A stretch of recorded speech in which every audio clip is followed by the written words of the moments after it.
Today on the Topping Show, Childless Cat ladies for Kamala Harris video goes viral. Kamala Harris' first unscripted moment is as awkward as my speaking skills. Child abuser is allowed to compete in the Olympics. Kyle Rittenhouse withdraws his support for Donald Trump, pivoting to Ron Paul.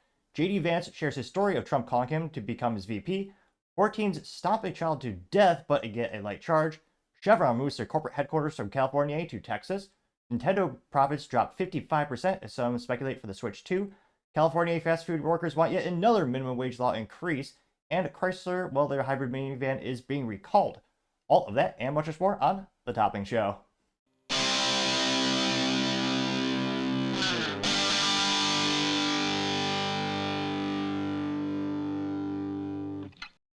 Thank you everyone for taking the time to tune in today. Today's episode of The Topping Show is proudly sponsored by Topping Technologies. Topping Technologies is an IT value-added reseller and services company with a special proficiency in IT security. Heck, I see their founder at least twice a day. Gotta say he's quite handsome and brilliant. He's me, you see, that's the joke. If you're an IT leader or a business owner, you could reach out to the team at sales@toppingtechnologies.com. Also trying to get to 4,000 subscribers by the end of the month. So if you could click that button and tell your friends, I would greatly appreciate it. Now going over to the business part of the podcast, you have Chevron. Well, the giant oil company is leaving California to Texas, which makes company number 9,958,735,403 to move from California to Texas. I'm only slightly exaggerating, although I do have an ongoing beer bet with the guys. I have yet to find a single person, because I defied them, tell me one business that has moved to California in the past 5 to 10 years. I'll wait. But we've seen hundreds move out. Because again, California is not good for business or individuals as they have a high income tax, well, pretty much high taxes on everything, including fuel tax, which, spoiler alert, they don't like oil. Now, going to the OG news source is Yahoo, which they also have their finance, the original search engine back in the day, and they say, quote, Chevron to quit California for Texas after warning on rules, which you see the same thing. I don't know if it's a hubris or just they hate business and hate the people who live there. These business owners, including like Elon Musk, they tell Gavin Newsom, I think it is, maybe? No, Newscum, that's how you pronounce it. They tell him explicitly, if you pass these laws, if you pass these regulations, it will hurt our business to the point where we can't be there. Or in Elon Musk's specific case, he says, if you pass this law and that law is related to hiding information from parents about the child transitioning, where the schools can do whatever they want. Well, in that case, he said, hey, if you pass this social law, my businesses will relocate. And yet, the government doesn't care. They just keep pushing businesses away. Now, there you can see, going to the top article here. And this is specifically coming from Kevin Crawley, who's a writer over there. Trying to see if they have a little nice... Oh, that's a little disappointing. Yahoo Finance, you don't have a cool infographic, the latest stock trends for Chevron. Well, nevertheless. Go back to the top so you see that. Now, they say, quote, Chevron Corp is relocating its headquarters to Houston from California after repeatedly warning the Golden State's regulatory regime it was making it a tough place to do business. It announced it will end the company's more than 140 years of being in California to go to Texas. California had already slashed new investments in California refining, citing adversarial government policies in the state that has some of the most stringent environmental rules in the U.S. In January, refining executive Andy Waltz warned that the state was playing a, quote, dangerous game with climate rules that threaten to spike gasoline prices. Which, yeah, fun fact, yeah, it's one of the reasons why the prices in California for gas is like, what, $7 a gallon now for the unleaded drib that they have there. The gas is also refined to a different specification, which also leads to an increase. Also, they don't really like the free market. There's like one or two, almost like a duopoly in terms of the refineries that can perform it to that exact California specifications, which is yet another reason it is so expensive beyond all belief, as well as the massive tax that they put on it as well. Now, again, the CEO, Mike, also says, quote, he says, partially going is also really closer to the core epicenter of the industry, referencing it to Houston, which that is where many of them are. He claims that it's not about politics, where your regulatory team and a lot of your other friends are saying, oh, these laws are going to hurt us.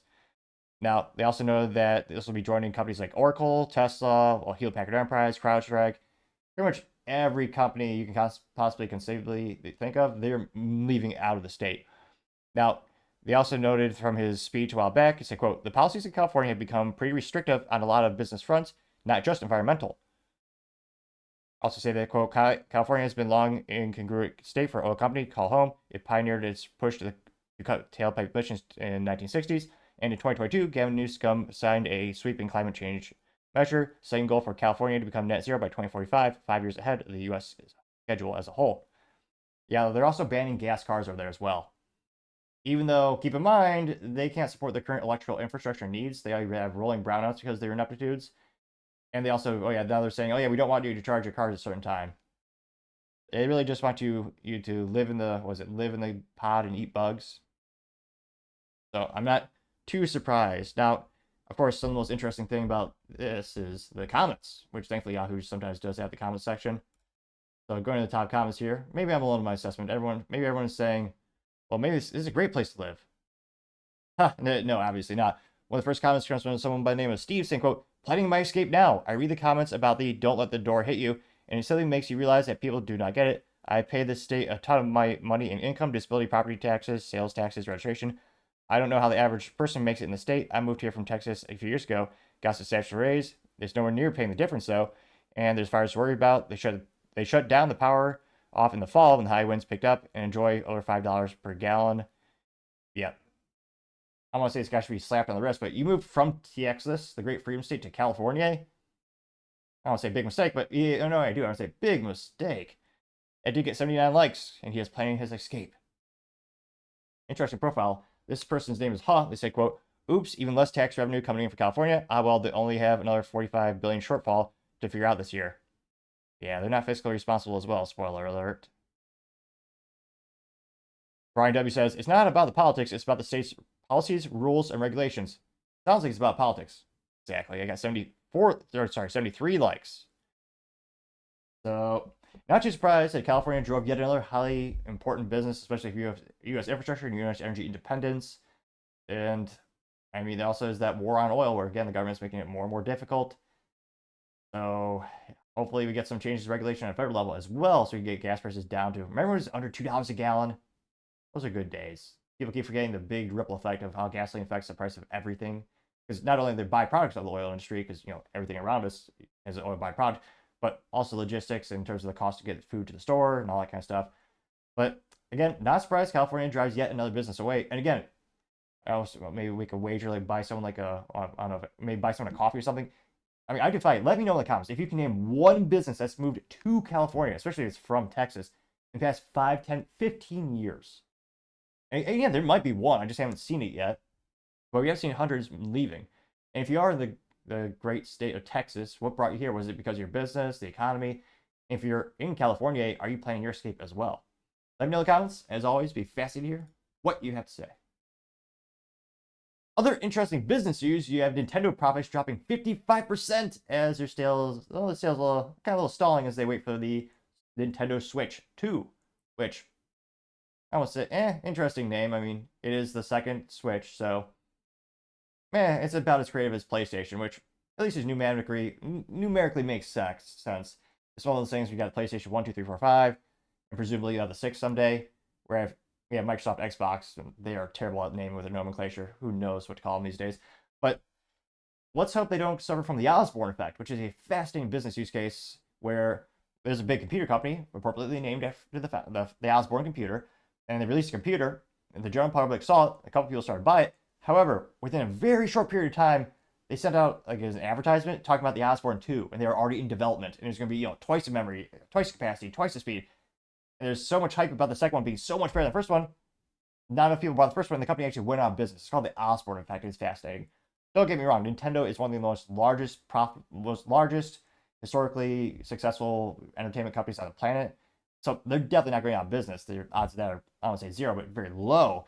But yeah, it is. They started to talk about how the Nintendo Switch 2 is coming out, and yeah, not too surprising. A lot of people are starting to put the brakes on maybe buying Nintendo Switch 1. Now, this is brought to us thanks to Jeffrey Moss, who's a writer over at Variety, which they say, quote, Nintendo profits down 55% as sales stall during the wait for the Switch 2.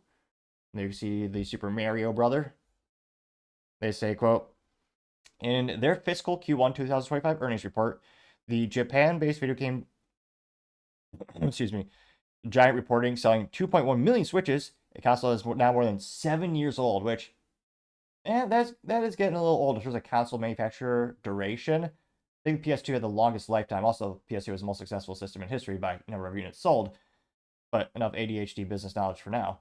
They say that, quote, the console is now more than 7 years old, from April 1 to June 30th, down 46% year over year. The revenue for the quarter came in at, it's Japanese yen, so hold your horses. It was 246.6 billion yen, and the income was about, also known as 80.9 billion US fiat currency, just as good as monopoly money, most might say. They say the quote, analysts had forecast revenue of 289.61 billion yen and income of 70.73 billion yen, according to the consensus provided by LSG, formerly Refined Tix. They say, quote, when Nintendo released its previous quarter results in May, Nintendo President Shutaro Fukamura, apologies if that's incorrectly, says, quote, we will make an announcement. Oh, yeah, this is, yeah, so, and this is why everyone's stalling, because this isn't a rumor, it's not speculation, it's straight from Nintendo. So it said, Nintendo President Shutaro said, we are, quote, we are making an announcement about the successor to Nintendo Switch within the fiscal year, unquote. They said Nintendo's fiscal year runs April 1st to March 31st, meaning this announcement will occur in March 2025, according to Fukushira's statement. Since then, there's been no update about the Switch 2, and as Fukushira had warned would be the case, the Nintendo Direct presentation in June did not make mention of the device at all. But for the comment, they said, quote, for hardware, by continuing to convey the appeal of the Nintendo Switch, we try to not only put one system in every home, but several in every home, or even one for every person, unquote.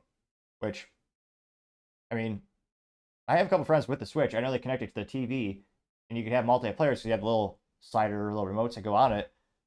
I mean, I guess their vision is, well, obviously, it's known as a portable system as well. You can take it wherever you want. But, yeah, I don't know about a home having more than one. As my dad would say, that's just excessive. They also say, quote, another objective is to continually release new offerings so more consumers will keep playing Nintendo Switch even longer. We can maximize hardware sales. For software, in addition to Nintendo World Championships NES Edition, which released in July, we have other titles planned for release, such as Emio, The Smiling Man, Famicom Detective Club, The Legend of Zelda Echoes of Wisdom, which will be the only one they care about because that's like the one or there's like 3 titles that really Nintendo is known for. Obviously, you have Super Mario, you have Zelda, and I mean, for my childhood, you have Super Smash Brothers. So hopefully the sales don't stall too long. It's not great news for Nintendo or the investors or the employees because you have profits dwindling. It is fascinating that they have a concern about hardware sales when, again, historically speaking, video game manufacturers bleed money, aka they lose money on hardware manufacturing. I mean, I think PlayStation 2 lost a couple $1 billion on the actual hardware sales. Again, you make it up with the software sales because, again, if just by the very nature of the beast, software is infinitely more profitable than hardware. So it's interesting that Nintendo keeps trying to put a focus on the hardware for that. Now, again, they're saying supposedly not even going to be an announcement for a year, but still, so many people speculating. Why not just start saving up now, and then maybe buy the Switch later? I mean, personally, I haven't had a system since the cartridges. Well, no, I guess I did have a PS2.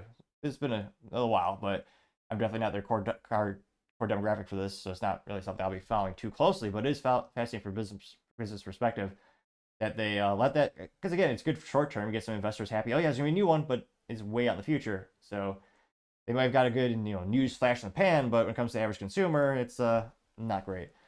But let me know, how much would you be willing to pay for the new Nintendo Switch 2 when it does debut, and how much better do you think it'll be? Do you think it'll be similar to the PlayStation where you have the PS2 Fat versus a Slim, or just break it down and give it more horsepower?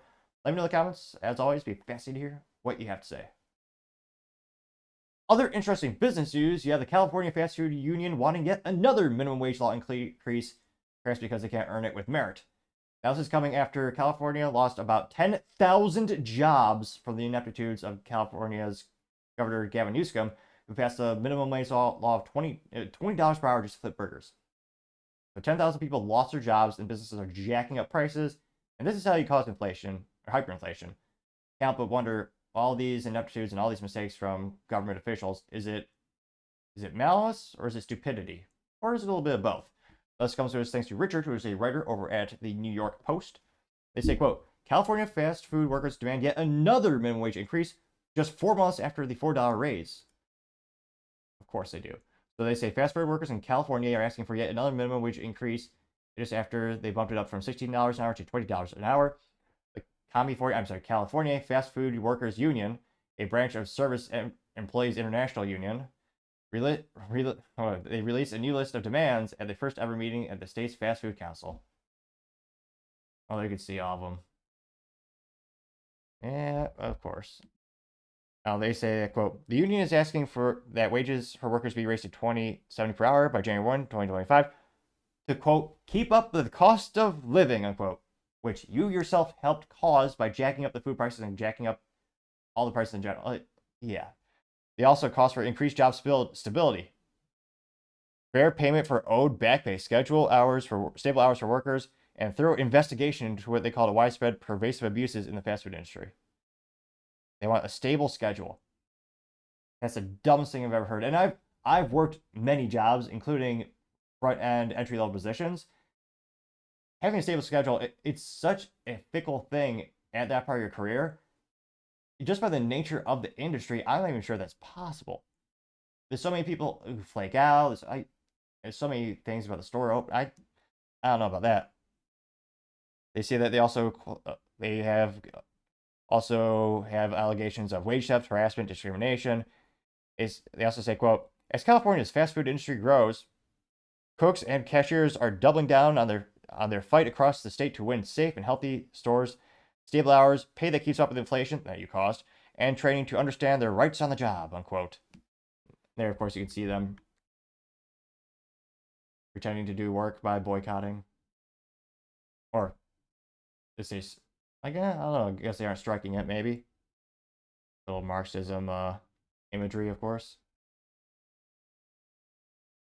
They say, quote, Gavin Newsom for the Council of 11 members, September 2023, to destroy businesses. Well, I made up the second part. But they say to establish wages and regulations for the fast food industry. In short period, fast food workers in California have slashed 10,000 jobs as the franchise owners struggle to survive. Several major chains, including McDonald's, Burger King, and even low-cost favorite In-N-Out Burger, jacked up their prices to offset the higher wages. Yeah, what's a nice way of putting this? Yeah, the people out there holding on to the signs are quite large. This is probably the large and not in charge. Yeah, yeah. A lot of people are saying when labor costs jump up more than 25% overnight, any restaurant, and it's just coming from a restaurant owner, any restaurant business with already thin margins will be forced to reduce expenses somewhere. They don't have a lot of options beyond increasing prices, reducing hours of operation, or scaling back the size of their workforce. Now, of course, these comments are quite entertaining. There you can see in human form, Gavin. Baking Cookies, appropriate name, says, quote, hyperinflation is only possible because of the rules of exponential growth. It starts with small increase in cost of living. Next, the government implements a forced increase in worker salaries. If businesses pass their costs on consumers, the consumers is paying for it. And 68 likes. Here. TBD Cobra says, I remember back in the 70s, fast food workers were mostly teenagers, except for the owner-manager. People that needed to support themselves and their family went to college or trade school. No one ever planned on making a career of being a cashier at Burger King. Gavin Newsom, ooh, that's a new one, I like that, has guaranteed that the Big Mac will cost $15. Automation is now on the fast track to replace more workers. This is what happens when you have politicians who never had a job in the private sector. Correct, getting 125 likes. Which, yeah, that is another rudimentary argument. Someone will always say, you can't afford to feed a family of 4 flipping burgers at McDonald's. Yes, you're not supposed to. The point of an entry-level job is to start your career, and it's supposed to be the starting point. And you're supposed to be as an individual. You're supposed to be, I know this is a word that's lost on many Americans, unfortunately, these days. You're supposed to be responsible and do not have children until you can appropriately support a wife and a child in your family. The U.S. government has the antithesis with incentivizing irresponsibility, unfortunately. Some of the top comments comes from Get a Rope says, we're dealing with low-skilled, undereducated workers who have overvalued sense of worth. They are unable to understand the demands and the endless cycle that fuels inflation. Getting 181 likes. Truth. Scrolling down, let's see if there's any contrarian statements here. Proud AM says, I live in California and the grocery stores are doing really well. A lot of people stopped eating fast food due to the price increases. Some people get sticker shock and never return. Some places are going well, like In-N-Out and Chipotle, but others are not doing so good, getting 28 likes. Ernest Lemingway says, I love the bit about job security. Jobs are only stable when the company you work for is making money. All fast food franchises are losing money because the brands are unwilling to cut prices and make less in this down economy, resulting in plummeting sales. Someone responds saying, no one is in business to break even. True. And 21 likes. Again, one of the issues with the kind of the default of the industry of fast food is, I mean, the rule of thumb is usually very low margins, but very high quantity, big volume, very similar to the Walmart business model. The reason why McDonald's makes any money, well, also real estate, but you just make a little bit of profit, but you sell a bunch of them. And that's how you used to have low cost fast food.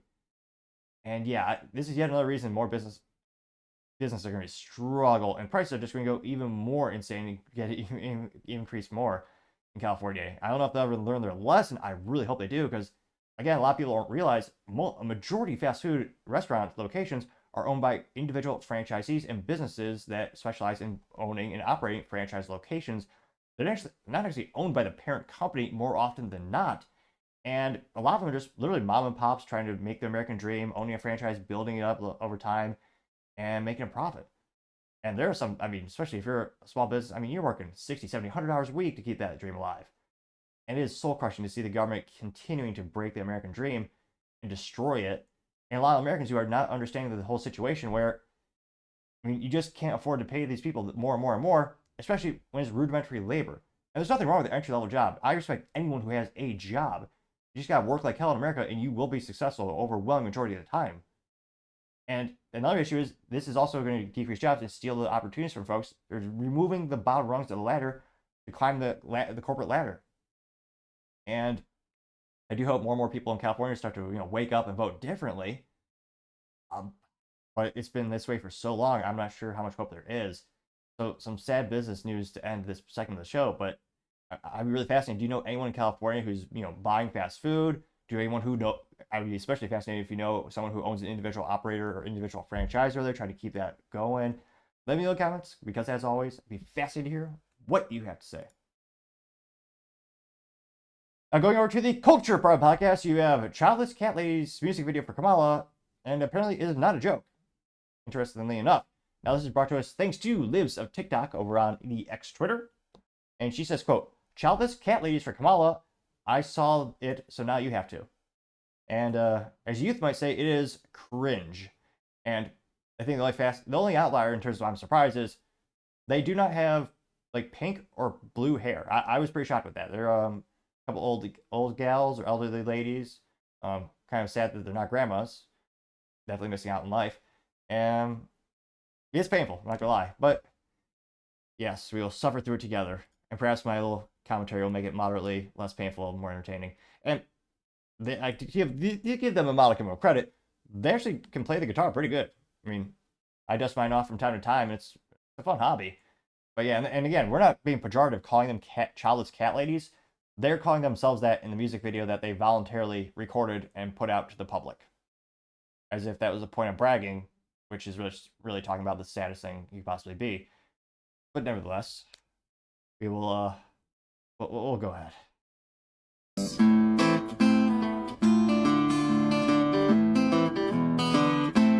It's actually pretty good. Unfortunately, they have voices. Childless cat ladies creeping around, nothing but cats on our minds. Cats running around with their tails in the air, they're flashing their feline behinds.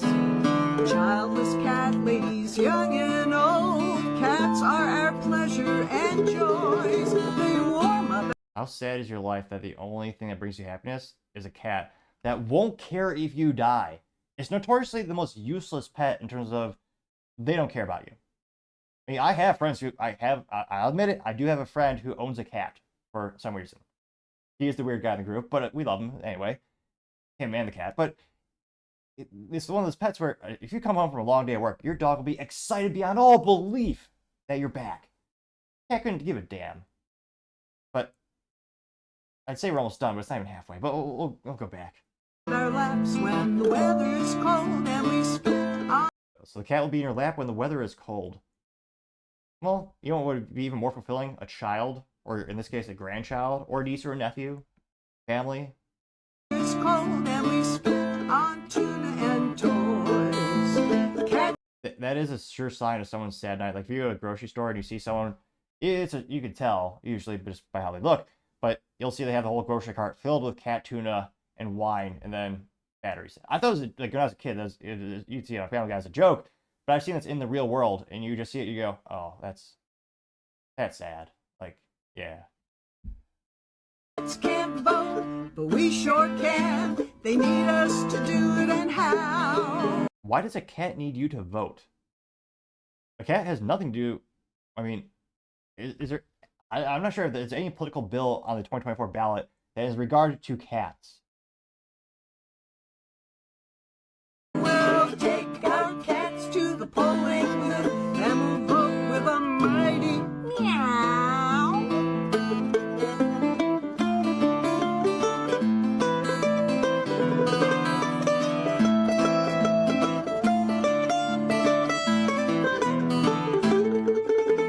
Hey diddle diddle, the cat and the fiddle, there's a cow and a dish and a spoon. There's a crazy man with tiny hands and a mind that belongs on the moon. There's a Persian, a calico, a Maltese, a Manx. All cats are welcome to us.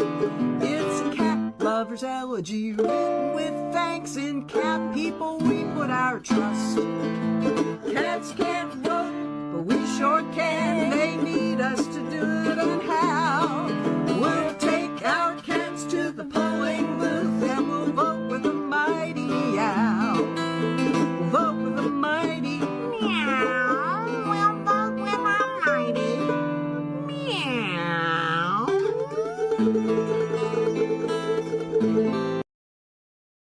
God, that's painful. And that has to be one of the most cringe things I've seen or heard all year. I don't know where she got a tie-dye looking suit. The other one almost looks like Danny DeVito with a wig, interestingly enough. And went pretty well. Within a couple hours, post got 300,000 views, 5.5 thousand likes. My first comments comes from Playing a Meme saying, thanks for sharing. I roll emoji, getting 24 likes. Paul Suzupa simply says, why? Getting 12 likes. They have way too much time on their hands. They need to get a job somewhere. Any job. Gunther Eagleman says, quote, cringe AF, getting 105 likes. Scrolling down, you have one bad dude saying them too. And it says white dudes for Harris secret handshake. And they have their shaking hands through their zipper. Got 74 likes. Crazy Moment says Trump fire emoji. And it's a picture of Trump after his attempted assassination saying, make no mistake, they didn't fail to protect him. They failed to kill him. Getting 61 likes. Let's see here. Up Economics says this is fascism. This picture of Charles Schwab says you'll own nothing. It's the Star Wars thing. She's like, and be happy. And he says nothing. She just says, be happy, right? Get 16 likes. National Treasure says, meanwhile, in their house, there's a cat looking high and says, no, I haven't seen your LSD, but have you seen the FN dragon in the kitchen? Getting 23 likes. Trooper Brady says, I could smell the cat piss through the post. Getting 110 likes, which, yeah, Lord only knows what their houses smell like. Or house smells like. Borgie Bombshell says, did I find two future members of the tribe? It's a creepy looking guy and a girl the size of a Humvee, some might argue. They have t-shirts that say childless millennial, say on Earth. Oh, so it's a Disney ripoff logo and it says happiest childless millennial on Earth. And the guy almost looks like, was it Grunk from the Goonies? But with pink hair. So the guy has short pink hair, weird sunglasses, Michigan State tattoo, I believe. And the girl is kind of like Lizzo, but white. And I don't want you to be proud of that. Getting 14 likes, which, again, there are some people who actually cannot do biology. And there are some people that cannot have kids. Adoption is always an option, of course, but it is so weird culturally that there's more and more of a push just telling people, no, it's not cool, it's not satisfying. They just keep pushing it's not a good thing to have kids. You also have Ginger Band saying NGL musically the song is really good. And 35 likes. I don't know about that. Calisthenic Kyle says, the sad thing is that these are the people that will take down America if people continue to sit down on the sidelines and let it happen. Getting 19 likes. Hercules the Great says, the childless miss the joys of parenthood. Too many have been told our society is evil and the world is ending because of climate change by the woke. With so much hate being taught, it's not surprised that many don't want kids and the woke mind virus. Getting 28 likes. Thick Shelled Egg says, liberal white women are cursed to America. Getting 14 likes. America Meme says, these are the same people calling for war with Russia. Getting 37 likes. Craig Chamberlain says, quote, "It's incredible how out of touch these people are with everyday America," getting 51 likes. Humpa Economics says, "Sometimes the memes make themselves," typical Kamala Harris voter. Getting 20 likes. Let's see. Cool Christian Engineer says, "Thank them for not having a child and make it a Kamala voter too," getting 19 likes. Let's see, is any more contrarian statements here? Livercat Media TM says, "Ew," it says white women for Harris. This picture of some guy I don't know, Mark Cuban. Yeah. Who's that other guy? He's always mad and angry at Trump. Oh yeah, Stephen King. And then Mark Hamill. Getting 67 likes. So yeah, it is one of the worst music videos of all time, I would argue. It definitely hurt the ear balls. And yeah, it's a kind of sad existence. And yeah, that let's just say, hopefully we never have to hear that song again. But let me know, do you think, will this song be the next big hit? Do you think it'll go viral even more? Let me know in the comments. As always, be fascinated to hear what you have to say. Other interesting cultural news, you have Kyle Rittenhouse withdrawing support for Donald Trump and pivoting to endorse Ron Paul. Who? Oh yeah, wait. He's not even on the ballot. He's not on the ballot. He's going to write him in. Which makes no sense. And don't get me wrong, Ron Paul is probably one of the few politicians I actually appreciate and like, and as also Rand. And yet, out of nowhere, Kyle's like, now we're gonna write this guy in. Again, Trump does not have a perfect track record when it comes to the Second Amendment, unfortunately. I was really hoping that Trump administration, when it comes to the Second Amendment, would be huge. They repealed the NFA Act of 1934, which is a stain on the Second Amendment. And this is one of the reasons you have all this increased regulation. So if you want to buy a hearing protective device known as a suppressor, thanks to the 1934 NFA Act, again, not legal advice, but rudimentary speaking, you have to pay them a $200 extortion fee, also known as a tax stamp, which at the time was $200, 1934. Nowadays, it's close to $5,000. So the one-time inflation kind of worked in our favor. You also have to have, you treat it like a criminal. You have to have fingerprints taken, you have the passport photo taken, much burdensome paperwork, and the process usually takes, between the application and getting it, as individual versus trust, again, different methodologies, it can take anywhere from weeks to months to, I know someone who's waiting for a short-barreled rifle tax stamp for almost a year. So it's very disappointing when, again, the Republicans had the House, they had the Senate, and they had the White House. They couldn't get, and there's specifically even a bill for the, I forget the nuance, the bill title, was it Hearing Safety Act? They had the bill, but they didn't go for it. And Trump did ban bump stocks, which I would argue is unconstitutional, and the Supreme Court subsequently did rule in favor of allowing the American public to purchase a bump stock, which again is just a piece of plastic that moves. Does it change the definition of the rifle? It's still an individual trigger. But I partially digress. Now, Kyle Rittenhouse announced this on X Twitter, in which he says, quote, "We must hold all politicians to the same standards."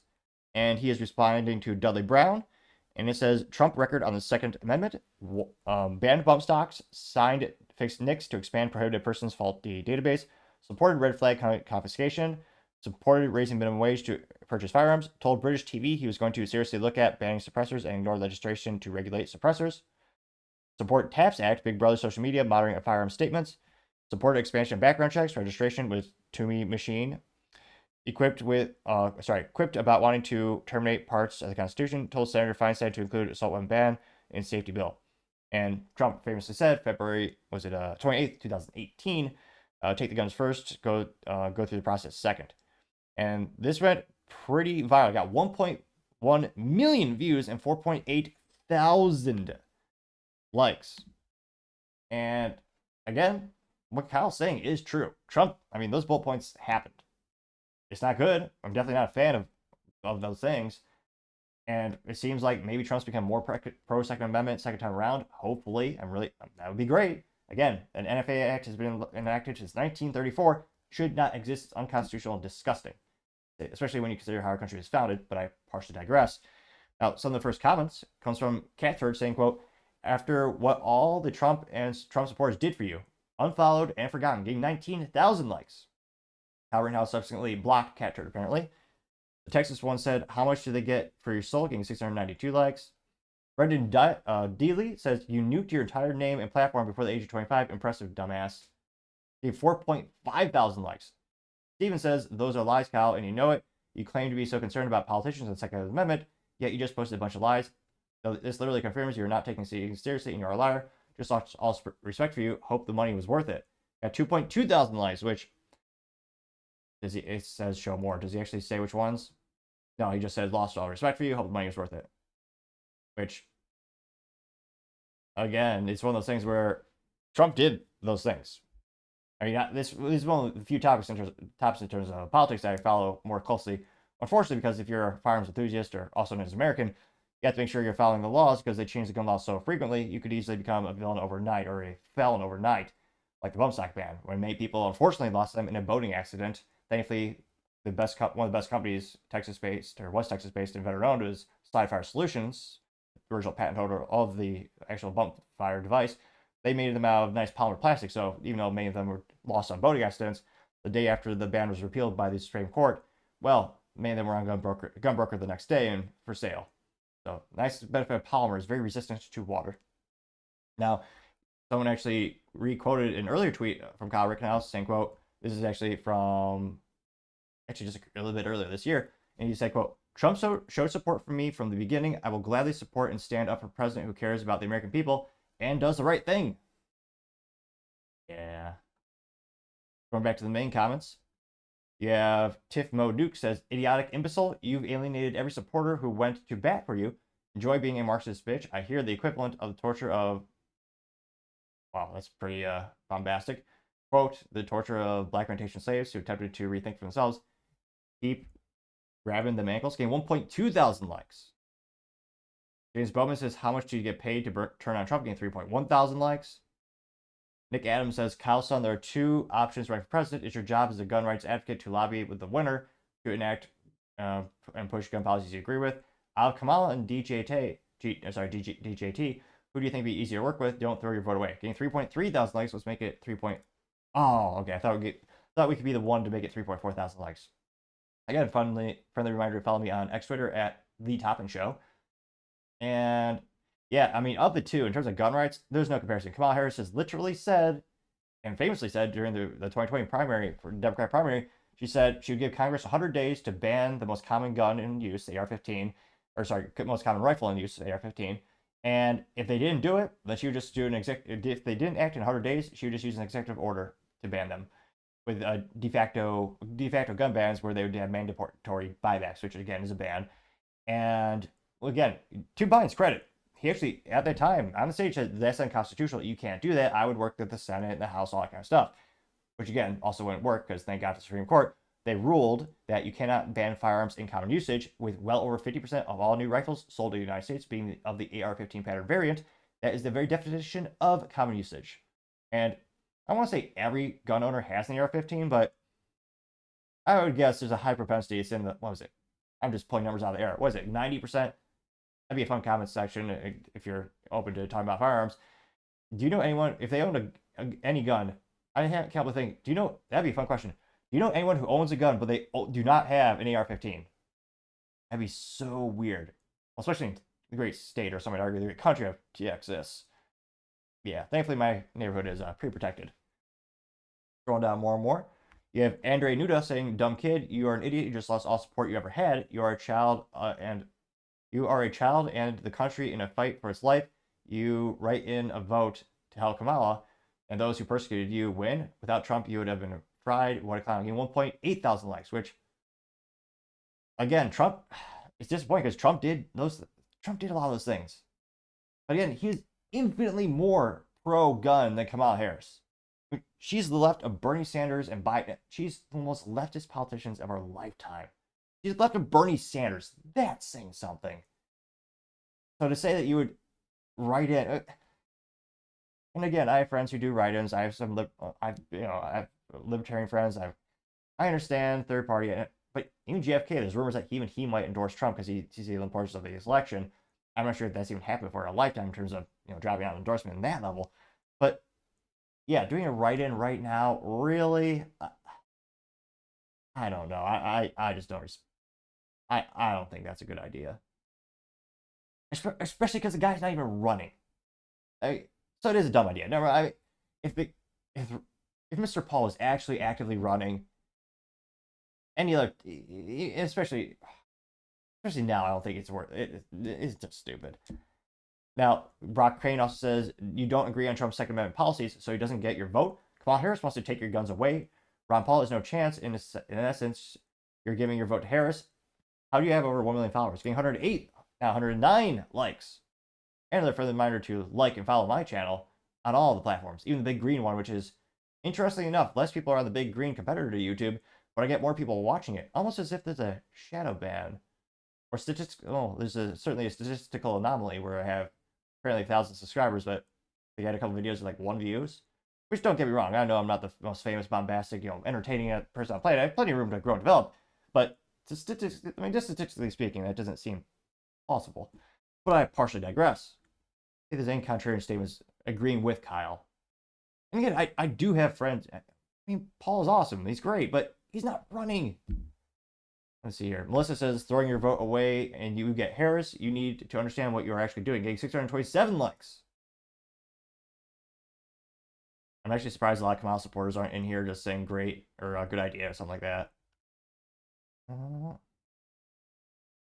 Yeah, I'm not seeing any contrarian statements right here. This might very well be a Chris Christie effect, a fascinating social media phenomenon in which you get 0 positive responses.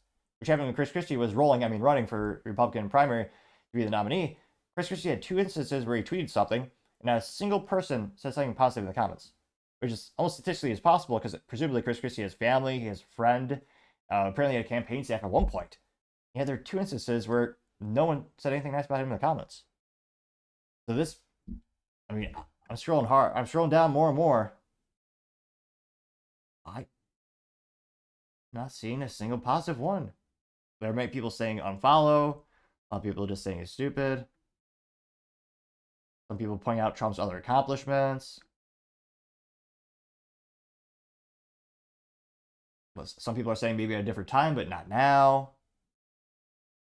Again, I think Mr. Paul would be a great president, but right now, I mean, the biggest odds of success, especially if you're someone to advocate for Second Amendment or business, or just having less inflation, less war. I mean, Trump is, without a doubt, the best candidate for those topics or for those things. A lot of people have the Kamala Harris, just posting a picture of Kamala Harris laughing at him. Yeah, I'm not. Yeah, there's a iconic picture of Kyle Rittenhouse doing the thumbs up sign, right next to Trump. At least he did suit up for that.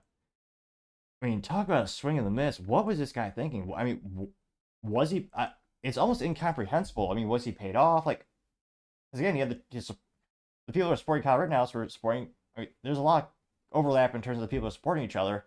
And yeah, Kyle Rittenhouse is famously, I think, falsely prosecuted. I mean, they tried to really give him a bad. Thank God for this video evidence. But yeah, everyone's calling him a racist, even though the only people who he shot in self-defense just happened to be all white.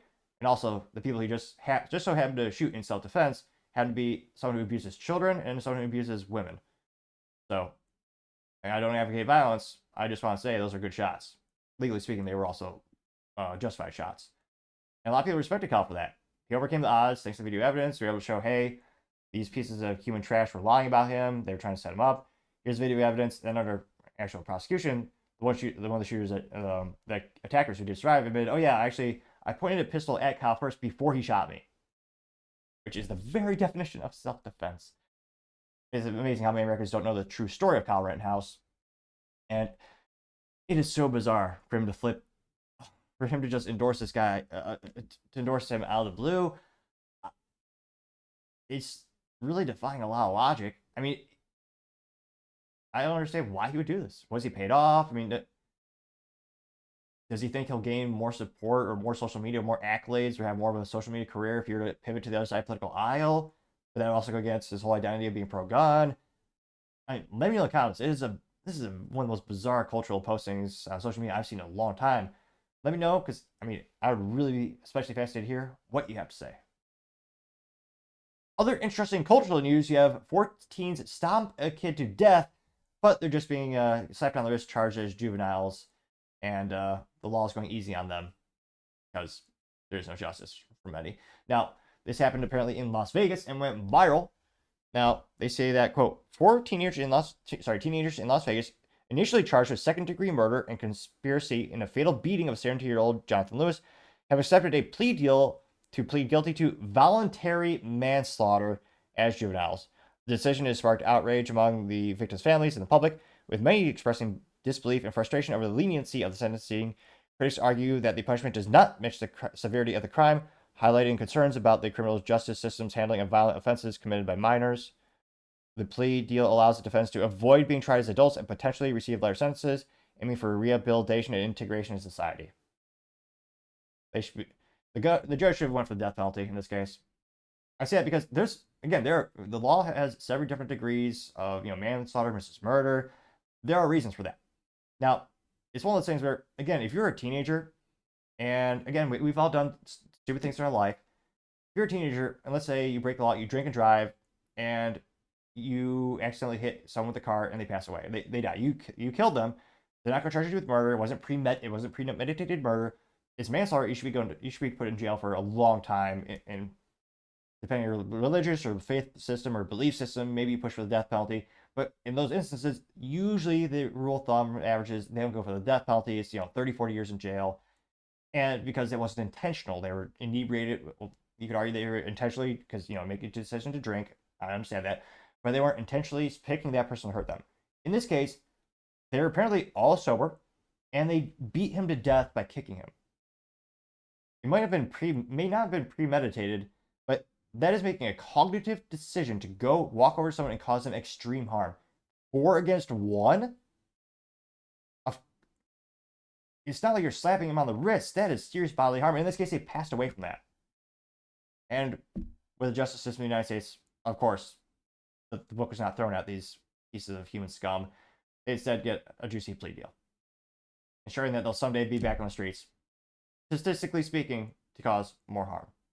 Now, one of the first profiles to bring this up was End Wokeness, and it's heartbreaking to actually see the mother interviewing her, and you can see, I guess they're mugshots, so I can't give them too much crap for not wearing suits, because all men should suit up. Unfortunately, there's no one there to defend the child who is being abused from these monsters, human scum. You get 4 against 1, and yeah, this definitely is a child-friendly segment of the show. We might show one of the clips where you show them kicking the person. It's censored, so you don't see blood, but yeah, definitely cover the ears if you have children listening. They knew he was going to die, and that's how I feel. And they're letting them get away with murder. That's a mother's reaction to a plea deal reached between prosecutors and those teenagers accused of killing. This is brought to us thanks to credited to 8, I believe the CBS 8 logo there. Her son. Now, all 4 were originally indicted for the murder of 17-year-old Rancho High School student Jonathan Lewis. As 8 News Now education reporter Joshua Peguero explains, it's back to juvenile court. 9 months after the death of Jonathan Lewis, this memorial still stands. You see some of the items people have left behind, including this ribbon, Justice for Jonathan, which his mother says wasn't achieved on Thursday. There is no justice for my son, Jonathan Lewis, that was stomped to death and murdered while 20 people stood there and did nothing more than film it and broadcast it to social media. That's the cultural demise of the United States. We also have issues. We have Daniel Petty. When people intervene and try to do the right thing, the courts punish them as well. So that's led to more and more people just being bystanders, just filming it. 50 years ago, you would never let this happen. If you saw someone in danger, you would throw your stuff down, you would help and intervene and stop the evil. Yet the justice system in the United States punishes the good guy pretty much every time. I think that's another variable into the cultural demise of the United States. Lewis's death led to the arrest of 9 of his Rancho High School classmates. 4 of them, Damon Hernandez, Dontrell Beaver, Travion Randolph, and Gianni Robinson, were in Clark County. His name is Beaver? That's just ridiculous. Almost as ridiculous as a name like Topping. Oh wait, I partially digress. District Court Thursday morning. Defendants will each admit to the crime of voluntary manslaughter. Prosecutors announcing those 4 will no longer be treated as adults. Instead, they'll be sent back to juvenile court. Melissa Reddy says prosecutors told her different last week. I was told that they were going to plead guilty to murder and that the most they would get in the adult system would be 2 years. Reddy also says she wasn't notified of Thursday's hearing. If she was, I would have disagreed with the deal being made entirely. They should be held accountable as adults. They made an adult choice. They knew that when they were stomping on my child's head, that he was going to die as a result. Jonathan Lewis died days after this fight. Disgusting. And now they're going to juvie court like a slap on the wrist. I got 180,000 views and 6.9 thousand likes. One of the first comments comes from Gunther Eagleman saying, quote, "The world is falling apart. The teens should spend the rest of their lives behind bars." True, getting 429 likes. He also says, "Our justice system is broken. It's not right," getting 735 likes. Paul Zazupa says, "The two-tier justice system in America is getting worse. Jonathan Lewis deserves his assailants to receive real legal justice, not this farce," getting 251 likes. Now, it just so happens in terms of, and again, some of these comments will bring it up, but the individual who was killed was a white guy, and these are, I think, 3 African-American and 1 Mexican-American, maybe? Scrolling down more and more. Florida 1 says, "The media would say, or what would the media say if the skin colors were reversed? They would be outraged, riots, and Kamala would have a press conference." True, getting 207 likes. Jeremy Carl says, "If you're white, the system hates you. The sooner you accept that, the sooner you begin to formulate a useful plan of action," getting 184 likes. Yeah, also, "Vote for district attorneys who will actually prosecute crime appropriately. That is the most effective methodology in addition to a cultural shift to fix the United States, I believe." Again, wherever you are in the United States, your vote matters. Make it count. And if there's no one primarying that judge, shoot, do it yourself. Here. Base Electrician says, "If they were charged as felons, they wouldn't have struggled to become future city council members." Getting 73 likes. Brendan says, "Jonathan Lewis's life did not matter much because he was a straight white male. If he had been a transgender, even simply called himself they, them, his murder would have been much bigger news, and murderers would have been getting serious sentences." And 77 likes, which, yeah, it's fascinating to see which stories the mainstream media highlights and which ones they kind of just pushed under the rug. Going down more and more. Ryan Rips, the left, says, "This won't stop until you low-level IQ leftists stop voting for the Communist Party," getting 52 likes. I mean, if it's all in your, why would they stop if it's working in their favor? Red Wave Press says, "Criminals get a slap on the wrist while victims and their families suffer," getting 85 likes. True. Bruce Bilal says, "It's complete BS. These kids are animals to be locked up for a long time." Amen to that, getting 71 likes. American Meme says, "When you have a leftist court system, actual criminals always get a sweetheart deal." True, getting 51 likes. You have Jim from The Office with the cliche point to the whiteboard meme. Sandy posted it. She says, quoting, Jim pointing, says, "Riots, soft on crime, bail reform, and resulting violence is just an excuse to disarm Americans and bypass the Constitution." Gave 15 likes. So, not a lot of contrarian statements. And cover your eyes. We'll show the quick video here. Or if you have youth tuning into the show or children in the room, cover their eyes. It's censored, but about 39 seconds, we'll play that video. And this is credited to Colin Ruck. He says, quote, oh, you already know the backstory, which heartbreaking. I mean, this is so disgustingly clearly intentional. Here you can see a whole bunch of them stomping him to death.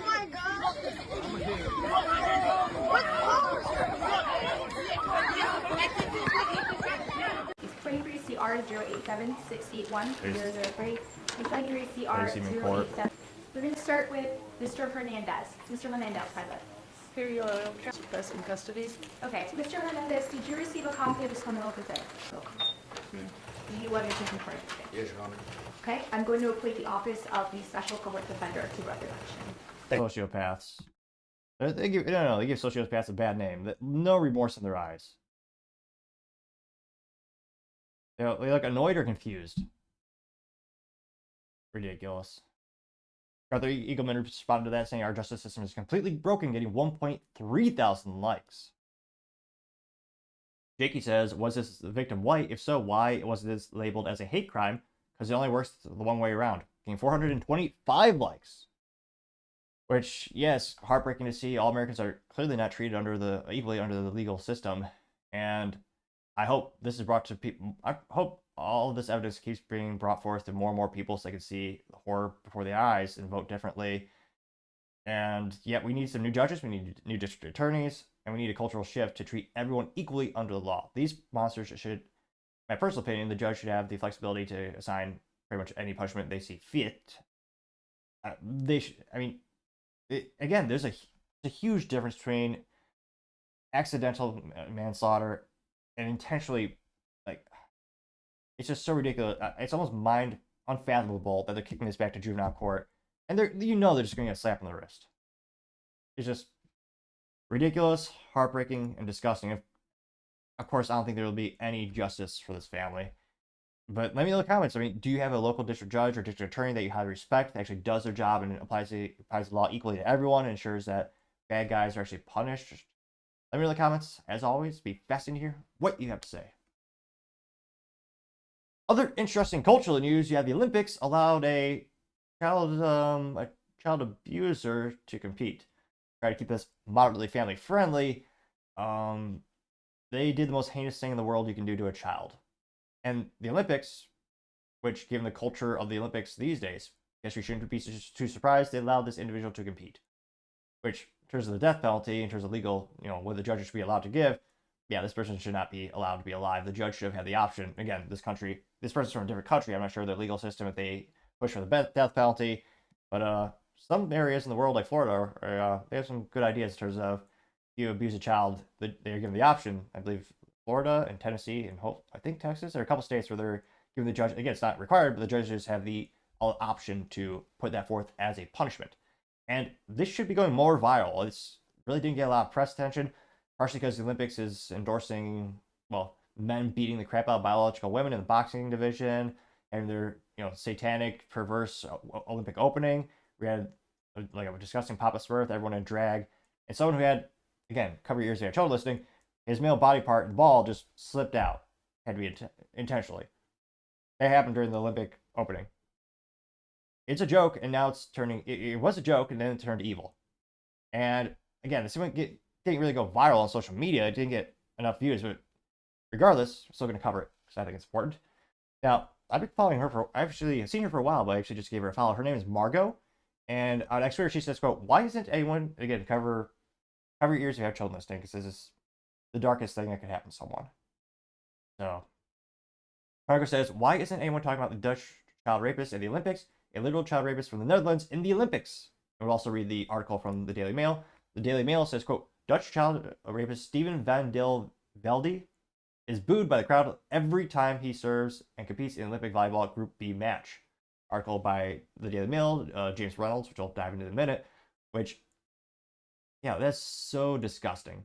And this isn't one of those instances where, like, the United States has changed the laws, and again, every state's different, but a lot of states, the definition is, like, if you're within a year of each other, like, it used to be back in the day, you'd be charged, but most states, I think they call it the Romeo and Juliet or Romeo something like that. This is, make no mistake, this is not one of those instances. This is a child. There's a huge delta in age. It was an adult who hurt a child. And this only got 3,000 views on X Twitter, with 55 likes. One of the first comments coming from Rob Trickle. It's a little highly effective, a tree demolisher, like a saw that you put on top of a tree. I'm sure there's a very industry technical term for that. But it's almost like one of those crushers that you put cans and random stuff in at the crusher with two wheels, but like that, but you put a tree in and you lower it down. You got 4 likes. Dennis says, "The Olympics have turned into Sodom and Gomorrah's games. Disgusting."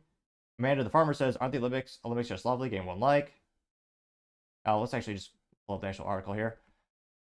And again, this is by Nick Fage, who's right over there. And he hurt a 12-year-old British girl. Yeah, this is apparently, how old was he at the time? They say that, quote, "Tears rang out at the Peck Stadium when a 29-year-old convicted attacker took Tassan to court at Champs de Mars under the Eiffel Tower. The 6'6" Dutchman was in action in Italy's Alex Rodriguez, Adrian Cambrilla, which doubles, blah, blah, blah." He was booed again as he introduced the crowd for his Olympic debut. His teammates would go on to fall first hurdle, losing 2-1. The Italians. Let's see. Yeah, Van Del V was sentenced to 4 years in prison in 2016 after pleading guilty to taking advantage of a 12-year-old British girl when he was 19. Disgusting. He only got 4 years for that? Really? 4 years? That's it? That's a blink of an eye. And I bet it is this, in the United States, how do I say this eloquently? Prisoners do not permit those type of people to exist very long. Now, many people would argue that's not a terrible thing when the United States doesn't have the death penalties in certain states. But I partially digress. They got 4 years for that? Really? Now they're giving them the privilege to compete in what used to be the most prestigious, event. There you can see him. A piece of shit. Pardon the French. Oh. Yeah. I guess we should be too surprised how... Should not be too surprised. Less articulate today than usual. Let's just say something. Which is a friendly reminder to click the subscribe button when I first started the show. Very little to no subscribers. But as I've slowly but surely increased the subscriber base, it's happened, I think, because every time I speak a little bit better, it's more eloquent, it's because there are a greater number of subscribers. So if you click that button, I would greatly appreciate it. But yeah. Human trash. Yeah. So they say, quote, the Dutchman traveled from Amsterdam to the UK and took advantage of the girl at a house in Malakines. Despite being told by a judge that his conviction was career-ending, he resumed playing volleyball after just serving 12 months of his 4-year sentence. What a... Disgusting. And he was selected for the Netherlands Olympic beach squad in June this year. His first match at the games did not go up a start. He lost because he's a loser. I can say that I did. Wow. So he only served 12. Jesus. And of course, he has wears those douchebag sunglasses too. Oh, that's pure evil. Talking about miscarriage of justice. That's ridiculous. Now they say there's apparently a petition that's been signed by 94,400 people trying to get him kicked out. There'd be billions of people signing that. Again, I don't know why this hasn't got more press attention. It should. Even more. Even more disgusting than having people thought the boxing issue was a big deal, and it is. You have a biological man beating the crap out of a biological woman. That's disgusting. This is even worse. This should be getting more coverage. Maybe let's go viral by the time this video is uploaded and rendered. This should be...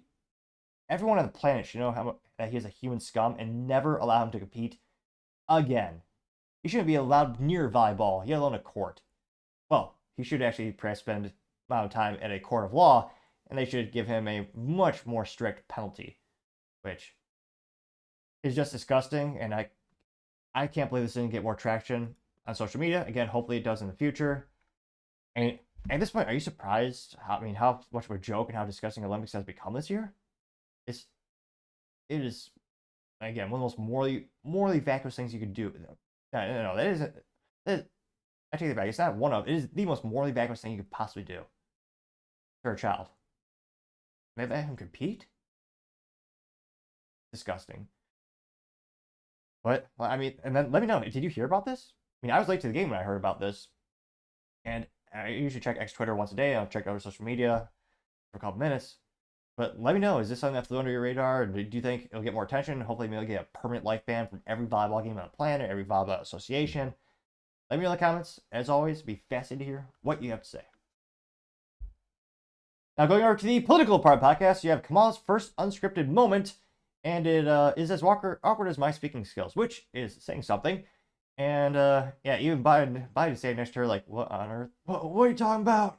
Come on, man, makes sense. Bitch.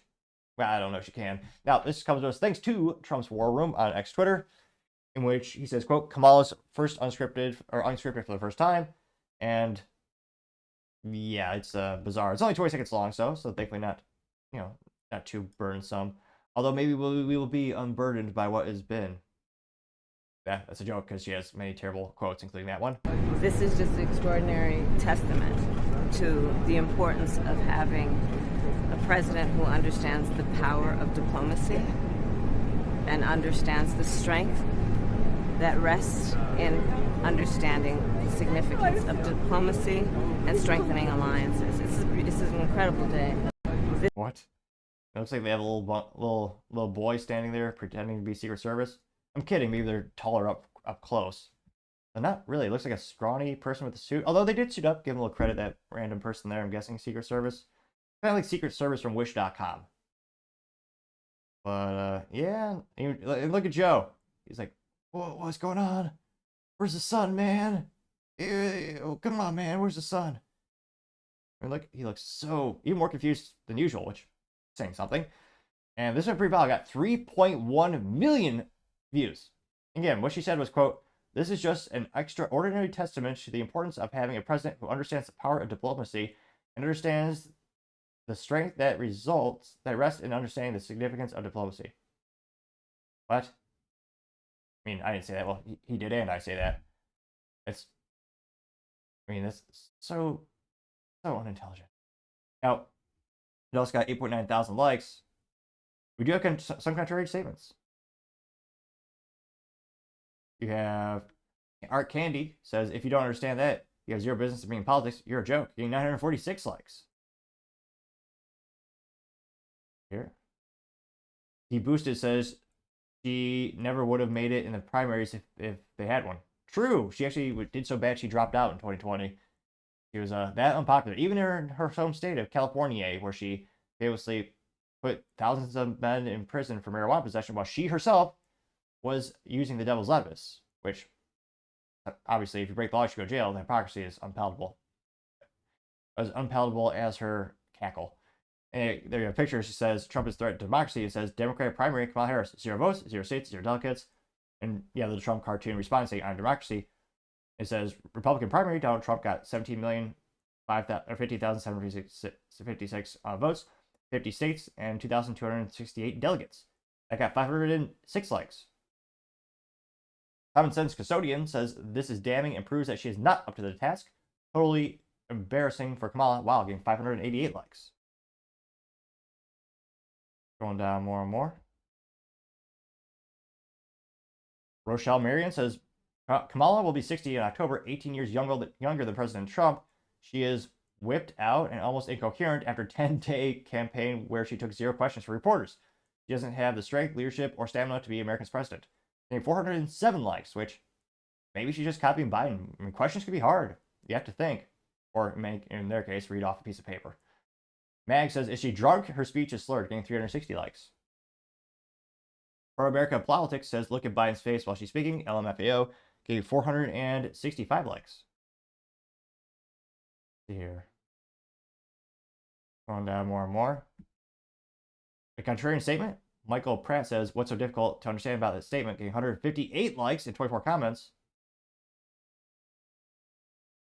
One of the first responses was from Katie saying she started off okay, but the sentence just sort of failed out at the end. Like Michael Scott from The Office, sometimes I'll just start a sentence and I don't know where it's going. I just like to find somewhere along the way, like an improv conversation. Getting 9 likes. I get 10 likes. Rolling down more and more. America EF says, "Stop it." And as Kamala speaking, then, yeah, the thought bubble of Biden saying, "What the hell is this weird Indian saying?" And 202 likes, which, yeah, it's fascinating how all the articles in 2019 talking her being one of the first Indian, Indian politicians, and they relabeled her really quick. True 1984 fashion. Again, a daily reminder almost to read 1984 by George Orwell, a brilliant novel. It's sad and depressing, and was supposed to be a warning, but it turned out to be a blueprint for evil, unfortunately. Elizabeth Mayness says, "I laughed, then almost cried, thinking, oh my god, she one trip and fall by Joe Biden from the presidency." Getting 33 likes. Yep. Let's see. The Doppelganger says, "Don't be burdened by what has been." Getting 97 likes, which is one of her most famous quotes or word salads. Speaking of, Braley Production says, "Another word salad to cap off the day," getting 16 likes. See if there's any. Oh, is this the North Korea thing? So the United States shares a very important relationship, which is an alliance with the Republic of North Korea. And Yeah. it is an alliance that is strong and enduring. And today, there were several demonstrations of just that point. Yeah, I got 23 likes. Yeah, it'll be interesting to see how. I mean, if she ever does take questions from reporters, will that happen? Will her speech get better or worse? I mean, it is an improvement from Biden, I think. But yeah, definitely not great marketing material for the Democrats. I mean, don't get me wrong, millions of people still vote for her just because she might be on the ticket. We'll see. But let me know, are you surprised by her first scripted instance being, or her first unscripted instance actually being completely awkward and weird? Let me know in the comments. As always, it'd be fascinating to hear what you have to say. Other interesting political news, you have JD Vance's story of Trump calling to pick him for the VP apparently involved Pokemon with his son. I'm kidding, I know it's pronounced Pokemon, but that's how my dad always said it back in the day. This comes to us thanks to the Trump War Room, in which they say, quote, JD Vance tells Nell Boys about his 7-year-old son talking to him about Pokemon as President Trump was asking him to be his running mate. President Trump spoke to his son on speakerphone and read the statement off to him before posting it. That is the real Trump. And their voices are infinitely better than mine. So, not too long on that. Only about a minute 19. Without too much further ado. And about an hour... This is JD Vance speaking, by the way. And about an hour later, I get another message from the same person who says, hey, you just missed a really important call. So, hey, I'm like, oh, no. So I call Trump, and I'm like, hey, sir, what's going on? He's like, JD, you missed a very important phone call, and now I'm going to have to pick somebody else. Oh, he's not going to do the voice. JD, you missed a very important phone call. I'm going to have to call someone else. We're going to pick someone else. You should have picked up the phone, obviously. The attempt was made. And I like tense up and almost have a heart attack. And the crazy thing about it is my son, who's 7, is in the hotel room with me. And he's really into Pokemon cards right now. He's going through a Pokemon phase. Are you guys into Pokemon? I was back in the day. Okay, yeah, That's a big phase right now, I think, in general. Yeah. So, I mean, he's really into it. So he's trying to talk to me about Pikachu. And I'm on the phone with Donald Trump. And I'm like, son, shut the hell up for 30 seconds about Pikachu. This is the most important phone call of my life. Please just let me take this phone call. And he doesn't care. He's like, he doesn't know what the president of the United States means. So Trump hears him and says, who is that? I'm like, that's my 7-year-old son. He's like, put him on speakerphone. And so I do. And Trump proceeds to read the statement that he's about to put out, making me his VP nominee. And he asked my son, he's like, what do you think about that? And my son's like, oh, it sounds pretty good, And he goes, okay, fine. And he hangs up the phone, and the statement goes out 5 minutes later, and then my whole life changed. That was also, apparently he's on the Full Send podcast. I think it goes as far as I thought. He only got 35,000 views, but 1.2 thousand likes. Which, that's a cute, funny story. I mean, that kid is going to remember that for the rest of his life. Now, one of the first comments comes from Free Thinkers Rebellion saying, having the president speak highly about you in front of your child would be a moment either of you will forget, getting 7 likes, which is true. Deplorable Ultra Mega Susan says, the people's president getting 2 likes. Cheryl says, love this, getting 1 like. Samantha has a picture of Pikachu doing the weird little smile thing. It's a cute, funny story. It'll be interesting if it goes viral. But yeah, imagine having Trump call your dad while you're talking about Pokemon. Then, oh yeah, most important call in the world of your life. And then they have that massive statement. Your dad's VP. Like that. He'll remember that forever. Like, I thought that was a funny, bizarre, interesting story, trying to lighten up the mood on this show as we had so many unfortunate dark topics today. And yeah, it'll be interesting to see how much additional support Trump will get from JD Vance. He's obviously, the VP announcement came, it's been a while, so everyone knows by now. But how much will it help Trump in the polls? How many people in the middle, maybe undecided voters, will be influenced by JD Vance? Let me know if you think he's a net, just conceptually, do you think JD Vance is a net positive to the campaign? Do you think long-term is being a great fit? Let me know in the comments. As always, be fascinated to hear what you have to say. Now going over to the business blunder of the day, you have the Chrysler hybrid minivan being recalled because, yep, it's the batteries, and yep, it could just burst into flames, which isn't great for the family soccer mobile, which are somehow still a thing, and I'm pretty sure it's the only thing Chrysler makes these days. I know Chrysler's part of Stellantis. It's like 17 brands they own, or 14 brands that they own, car companies. They make everything on the planet. And Chrysler is a parent company of Dodge and Jeep. But in terms of things that have the Chrysler badge on it, it's the last thing that's left. For all, it used to be very, very popular. It seems like everyone had one when I was growing up. Now, this is brought to us thanks to Consumer Reports. Keith Berry, this writer over there, in which he says, quote, Chrysler Pacifica plug-in hybrid minivan recalled again for fire risk. They say that some minivans have already been recalled, and they should be parked outside and not plugged in until they're repaired. There you can see one of those massive monstrosities the size of a small house. You can see the little, funny, you got the little glass port on the side. You pop that open, then you have the weird, funny plug-in port right by the front tire, or the front quarter panel. And I know the effective methodology for moving kids to soccer. I mean, there's a lot of space in them, but at what cost to your pride and fun? Wouldn't you really have like a Porsche SUV with a V8 and a stick shift? I mean, statistically speaking, not a lot of people want those. I think they only imported like 218 of those, or 200, right under 300 of those in the United States in 2009 when that was a thing. Truth be told, if I ever had to get an SUV, heaven forbid, I'd probably get one of those. They're hard to find. There's like 100,000 miles and still $50,000 plus, where you do find them. But yeah, nevertheless, maybe someday I'll get one of those. Now they say, quote, Chrysler is recalling nearly 20,000 Pacifica plug-in hybrid minivans because they could catch fire while parked, even if the vehicle is not turned on. The automaker says that owners shouldn't plug in the vehicle or park them near structures until the repairs are complete. Some of the vehicles that already had a recall repair and will have to be returned to the dealership for another repair because Chrysler found the original one wasn't sufficient. Really, Chrysler? To add insult to injury. Imagine taking time out of your busy day, go to the dealer. Either that means you have to give them your car, you have to get a loaner, use an Uber or a Lyft or something like that, or maybe you get lucky and the dealer has a spare for you. So they perform the fix, then a couple days, a little while later, the the fix actually doesn't work. Terrible customer service, terrible brand recognition, terrible business practice. Again, every car company on the planet has recalls. It's one of the most complex, expensive things most people ever own in their lifetime. It's understandable. There are 10,000 plus components in them. I understand recalls happen. Some companies have infinitely more than others, but the fact that you came out with a fix for the issue and that in and of itself didn't work, ridiculous. Now, when it comes to coming together and manufacturing a vehicle, a lot of these companies use a myriad of subcontractors, Bosch being one of the largest ones, and the parent company, they'll make the engine, they'll make the transmission, maybe they'll make the body panels, the frame, a lot of the internal components, and they come from like places. Now in this case, it came from LG. Now they say specifically the problem is partially due to a damaged battery packs supplied by LG.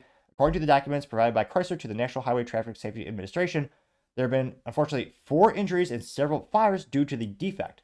The automaker is working to determine whether other issues may lead to short circuiting within the battery pack that could result in fire. To address this problem, the Chrysler dealerships will upgrade the battery pack control module, software, and if necessary, replace the battery pack assembly. Ooh, expensive. For them, free for the consumer. And they say, of course, all the repairs will be free of charge, which, again, it's good for the consumer in terms of, yes, they should not have to pay for a product that was defective because of an inherent flaw by the manufacturer or the subcontractor. Again, it still costs your time. In this case, even though it's a hybrid, it'll cost you to use some gas to drive it over there. Now, in terms of specific vehicles that are recalled, there are quite a few. That includes the 2019 to 2021 Chrysler Pacifica PHEV minivan built between April 30th, 18th, and October 26th, 2021, as well as the 2017 to 2018 Chrysler Pacifica PHEV minivans manufactured between August 12th and 2016 and August 7th, 2018, including those who have already had the repair. This is very uninspiring, but that old repair was called 22V077.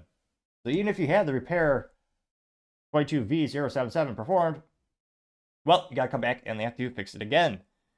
Now, they say that the new campaign numbers, again, you can contact the manufacturer if you will really hate your life. You want to be on that 1-800 go to hell number, which I joke is the average customer satisfaction and average customer service phone line, which is why I like supporting small businesses. Get right in contact with the owner, including my tech company. They say, quote, owners can call Chrysler at 1-800-853-1403. 800-853-1403. They say that the NHTSA campaign numbers are uninspiring, 24V536 and 24V538. So again, you can call them and ask them if your vehicle, you give them your VIN number, ask them if it's affected by 24V536 or 24V538. And again, Chrysler, they're already having issues in terms of who is buying these days. They're already having decreased sales. Dodge, which again is part of Chrysler, Stellantis Group, it's already suffering. And I mean, literally, I'll take 2 extra minutes. Go to Chrysler.com. How many vehicles do they have left? Because they said they're going to kill the 300, which was, I thought it was kind of cool to have a good old V8 sedan, which is getting rarer and rarer these days. And they, that, of course, they had the Hellcat version, I think. Yeah, go to Chrysler.com, look at their vehicles. They got nothing. They had the Chrysler 300, which, again, on their website, they only have the 2023 version because they killed it. And the only other things are the Chrysler Pacifica and the Chrysler Pacifica plug-in hybrid. So of the 2 products they make, which you could debate in and of itself if the hybrid versus the regular version counts as 2 models, of your entire portfolio of 1 car, Chrysler, you have a recall. Which, that has to be the biggest business blunder of the day. Thank you everyone for taking the time to tune in. Again, try to get to 4,000 subscribers by the end of the month. So if you could click that button and tell your friends, I greatly appreciate it. Also, leaving a thumbs up, a thumbs down, or comment is a great way to give me some direct feedback, letting me know how I can make the show better and better. Lastly, don't forget to take the time to tell your family, tell your friends, tell your coworkers, heck, tell your enemies, tell anyone and everyone. Just stay safe, fight the good fight.